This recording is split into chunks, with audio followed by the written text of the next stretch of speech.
राजा विक्रम क्रोधित अवस्था में अपने महल के अंदर टहल रहा था कि तभी उसका मंत्री चंदन सिंह वहां पर आ पहुंचा। मंत्री चंदन सिंह, क्या कुछ पता चला? आखिर कौन है वो निर्दयी जो हमारी प्रजा के बच्चों को उठाकर उन्हें मौत के घाट उतार रहा है और उनकी बलि शैतान को चढ़ा रहा है?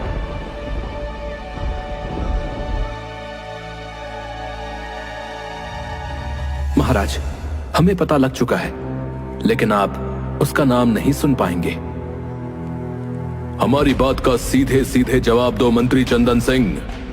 वो चाहे कोई भी हो, हम उसे छोड़ेंगे नहीं। महाराज, वो आपके सगे भाई वीर सिंह हैं, जो जंगल में खंडहर के अंदर शैतान को खुश करने के लिए मासूम और निर्दोष इंसानों की बलि चढ़ा रहे हैं। मेरा भाई हो या पिता, न्याय सबके लिए बराबर है। जाओ, जाकर मेरे भाई को तुरंत बंदी बनाकर यहां पर लेकर आओ।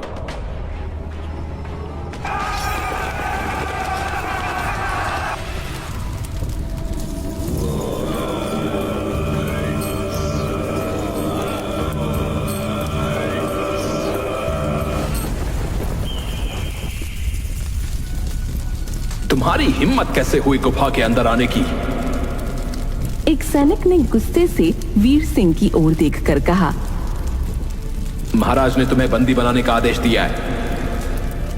वो तुम्हारे लिए महाराज होगा, लेकिन मेरे लिए उसकी हैसियत चींटी के बराबर भी नहीं है। जाओ, जाकर कह दो अपने महाराज से कि प्रातःकाल मैं स्वयं आकर उनसे बात कर लूंगा। तुम कोई महाराज नहीं हो जो हमें आदेश दोगे।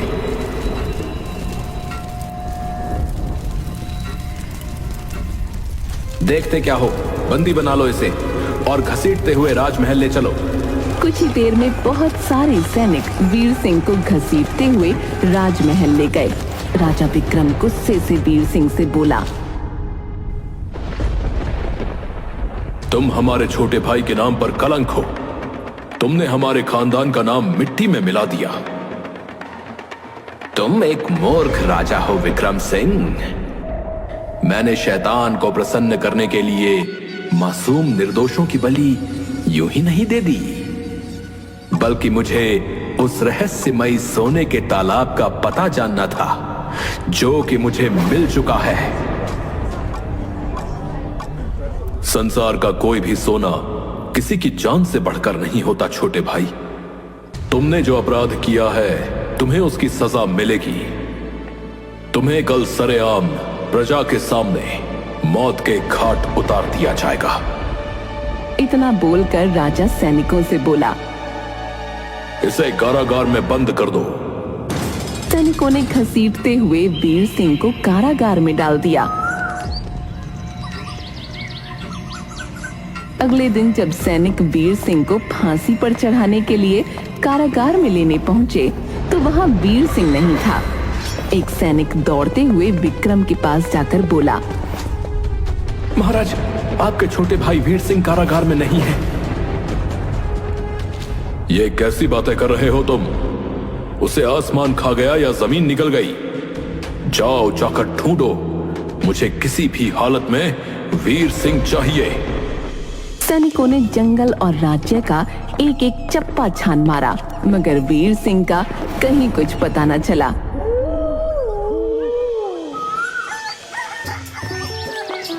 इस घटना के 20 वर्ष बाद कन्हैया शाम को अपने घर पर आया ही था कि तभी कन्हैया के पिता गुस्से से कन्हैया से बोले, तुम कहां से आ रहे हो कन्हैया? पिताजी, मैंने आपसे कहा था ना कि आज मैं अपने दोस्तों के साथ घूमने जा रहा हूँ। कन्हैया, इस तरह से तुम्हें मेरा और अपनी माँ का अपमान करने का कोई अधिकार नहीं है।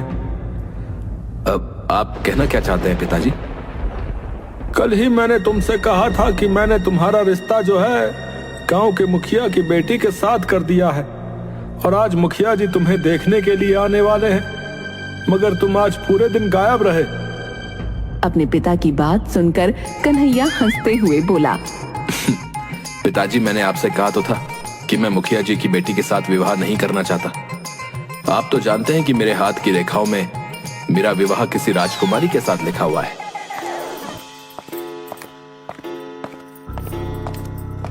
तभी कन्हैया की माँ क्रोधित होते हुए कन्हैया से बोली, बचपना छोड़ दो कन्हैया।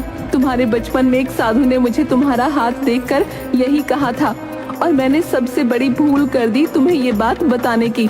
अरे साधु तो भिक्षा लेने के लिए इस तरह की बातें बोल ही देते हैं। परंतु माँ, मैं गंभीर हूँ। आप माने न माने, मेरा विवाह तो इस राज्य की राजकुमारी कुसुम से ही होगा। सुना है राजा विक्रम सिंह की पुत्री राजकुमारी कुसुम बहुत सुंदर है। तुम्हारे ये सपने किसी दिन तुम्हें बर्बाद कर देंगे कन्हैया।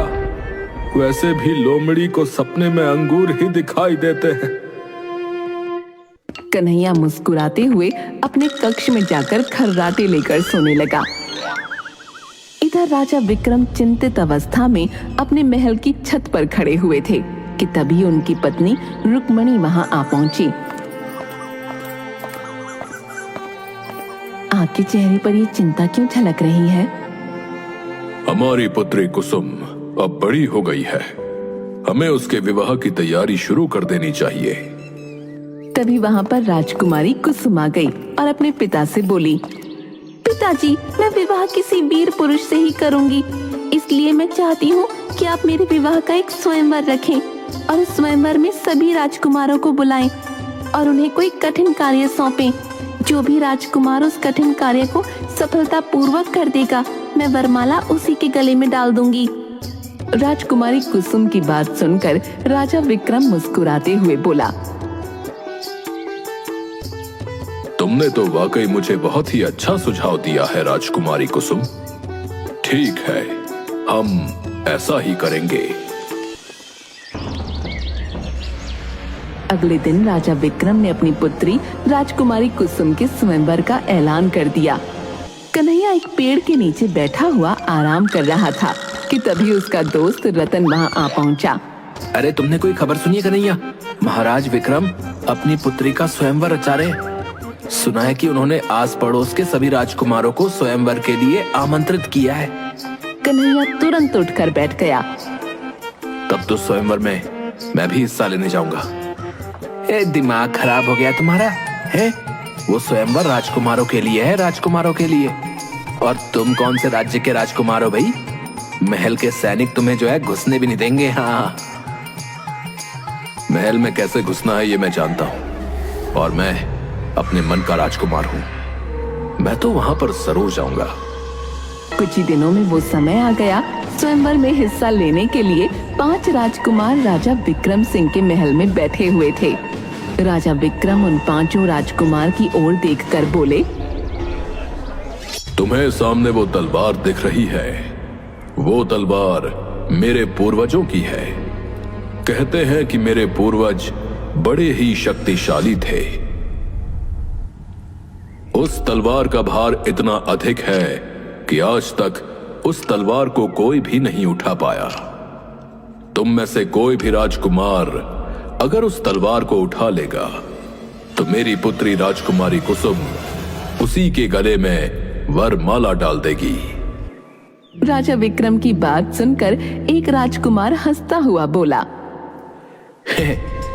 ये क्या महाराज, मुझे तो लगा था कि आप हम राजकुमारों को कोई ऐसा अद्भुत कार्य देंगे जो रहस्यों से भरा होगा, मगर आपने तो बच्चों का कार्य सौंप दिया। इस तलवार को तो मैं ही उठा लूंगा। इतना बोलकर वो राजकुमार उस तलवार को उठाने का प्रयास करने लगा, मगर काफी प्रयास करने के बाद वो उस तलवार को हिला तक न पाया। कुछ ही देर में सारे राजकुमारों ने अपनी सारी कोशिशें आजमा ली और सब के सब सर झुकाकर खड़े हो गए। राजा विक्रम हंसते हुए बोले, क्या हुआ? क्या तुम में से कोई भी इतना शक्तिशाली नहीं जो इस तलवार को उठा सके?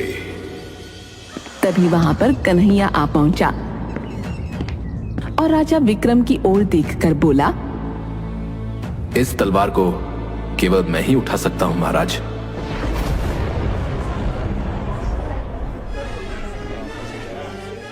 तुम्हें यहां पर अंदर किसने आने दिया?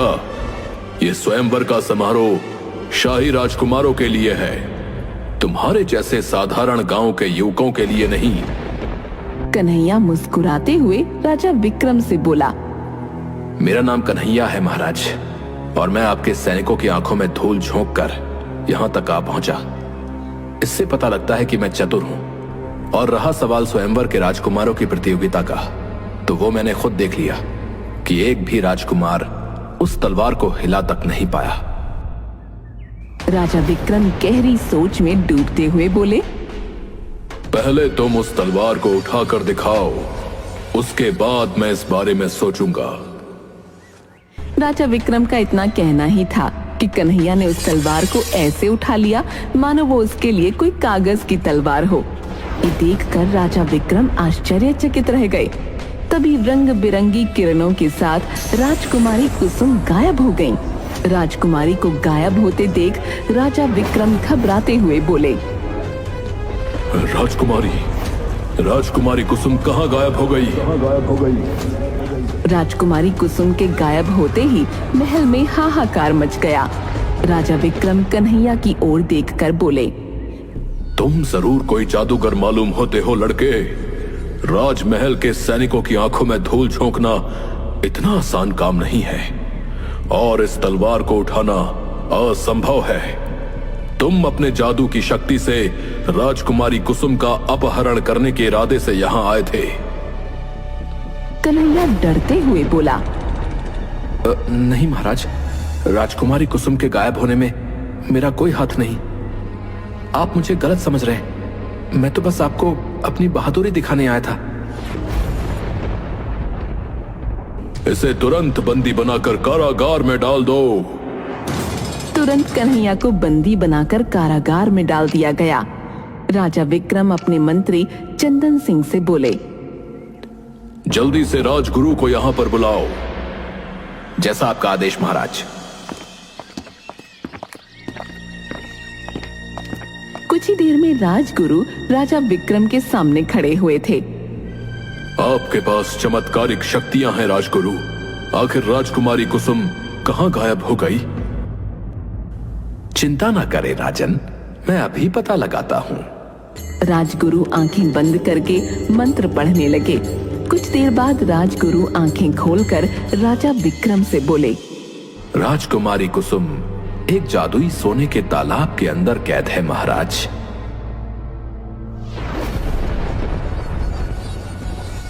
जादुई सोने का तालाब?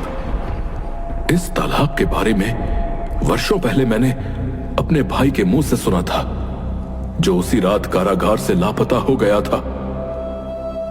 वो मुझे नहीं पता महाराज। मैं अपनी दिव्य दृष्टि से सिर्फ राजकुमारी कुसुम को जादुई तालाब के अंदर बंदी बना हुआ देख रहा हूं। राजगुरु, तो फिर राजकुमारी कुसुम को वहां से आजाद कैसे कराया जाए? इतना आसान नहीं है महाराज।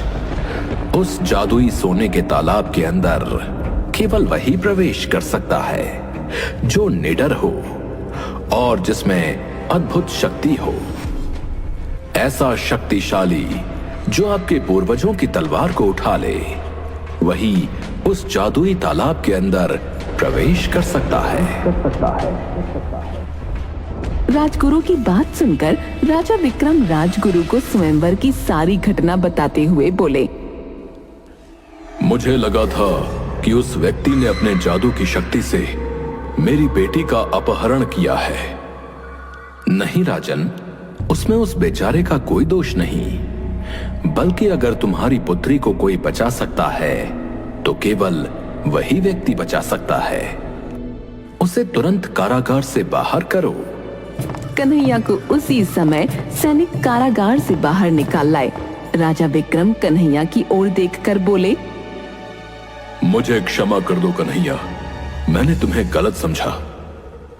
कन्हैया, केवल तुम ही हो जो राजकुमारी कुसुम को सोने के जादुई तालाब के अंदर से छुड़ाकर ला सकते हो। मैं तुम्हें उस जादुई सोने के तालाब के कुछ दूर तक ही पहुंचा सकता हूं, क्योंकि किसी ने उस जादुई सोने के तालाब के इर्द गिर्द काले मंत्रों का सुरक्षा घेरा लगा रखा है। कन्हैया मुस्कुराते हुए राजा विक्रम की ओर देखकर बोला, मैं तैयार हूं महाराज, परंतु अब मेरी एक शर्त है। कैसी शर्त?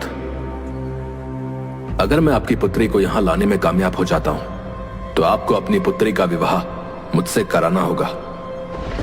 कन्हैया की बात सुनकर राजा विक्रम गहरी सोच में डूबते हुए बोले, ठीक है, मैं तैयार हूं। राजा विक्रम की उस तलवार को उठा लो कन्हैया। वो तलवार कोई साधारण तलवार नहीं, बल्कि अद्भुत शक्तियों की तलवार है। उस तलवार से तुम उस व्यक्ति का बहुत आसानी से वध कर सकते हो जिसने राजकुमारी कुसुम का अपहरण करने की हिम्मत की है। मैं तुम्हें उस जंगल तक पहुंचा देता हूं जहां पर वो जादुई तालाब स्थित है। इतना बोलकर राजगुरु मंत्र पढ़ने लगे। तभी एक बड़ा सा गोल आकार का रंग बिरंगा द्वार वहां पर प्रकट हो गया। राजगुरु कन्हैया से बोले, इस जादुई द्वार के अंदर चले जाओ, तुम अपने आप को उसी जंगल में पाओगे। कन्हैया राजगुरु का आदेश पाकर तुरंत उस द्वार के अंदर प्रवेश कर गया। प्रवेश करते ही अगले ही पल उसने अपने आप को एक जंगल में पाया। ये तो बहुत ही घना जंगल मालूम होता है। आखिर मैं सोने के जादुई तालाब को कहां तलाश करूं? तभी कन्हैया को दूर सुनहरे रंग की किरणें पत्तों पर पड़ती दिखाई दी। लगता है वहीं पर सोने का जादुई तालाब है। कन्हैया दौड़ते हुए वहां पहुंचा। कन्हैया के सामने एक सुंदर तालाब मौजूद था जहां पर सोने का पानी बह रहा था और वहां पर एक से एक मूल्यवान सोने की वस्तुएं तैर रही थीं। इतना ढेर सारा सोना, अगर मैं ये यहां से ले जाऊं तो मैं राजा विक्रम से भी बड़ा राजा बन सकता हूं। परंतु मुझे सोना नहीं, राजकुमारी कुसुम चाहिए। इतना बोलकर कन्हैया उस जादुई सोने के तालाब के अंदर कूद गया। अगले ही पल कन्हैया ने स्वयं को तालाब के अंदर बने हुए एक सोने के खंडहर में मौजूद पाया जहां राजकुमारी कुसुम डरी हुई खड़ी थी और सामने एक व्यक्ति काले वस्त्र पहने हुए खड़ा हुआ था जो मंत्र पढ़ रहा था। वो व्यक्ति कन्हैया को देखकर गुस्से से बोला, कौन हो तुम? ये तो मैं तुमसे पूछना चाहता हूं कि कौन हो तुम और तुमने राजकुमारी कुसुम का अपहरण क्यों किया?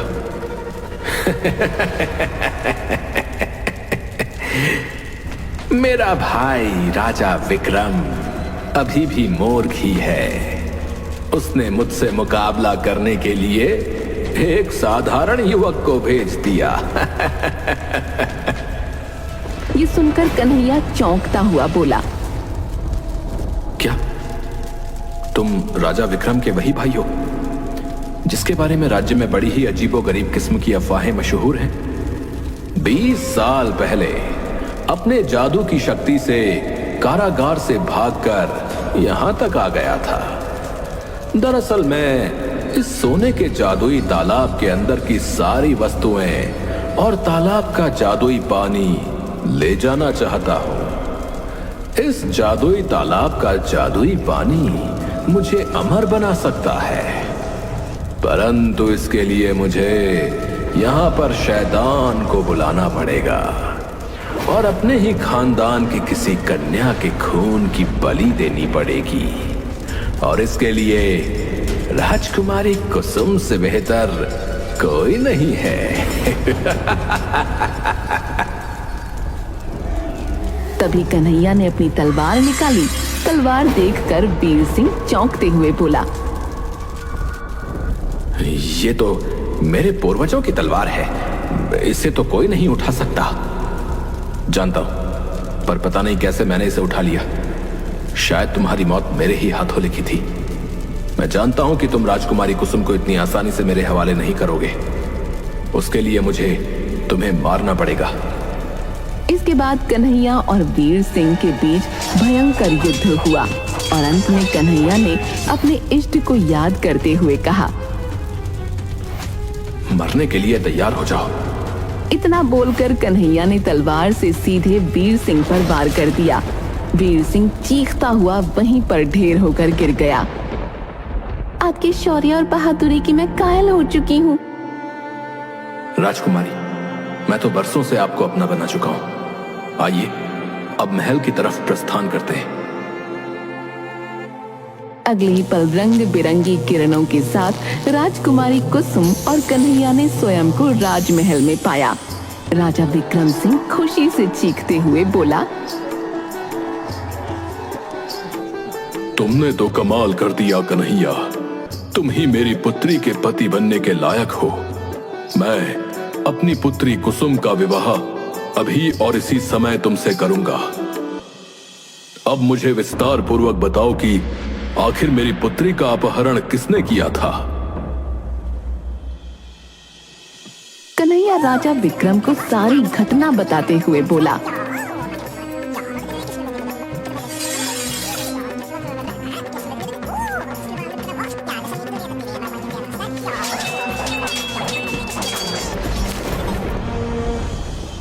महाराज, ये रही आपकी अमानत। लेकिन अफसोस महाराज, मुझे आपके भाई को मारना पड़ा। तुमने अच्छा किया, उसे तो मैं 20 वर्ष पहले ही मार देता।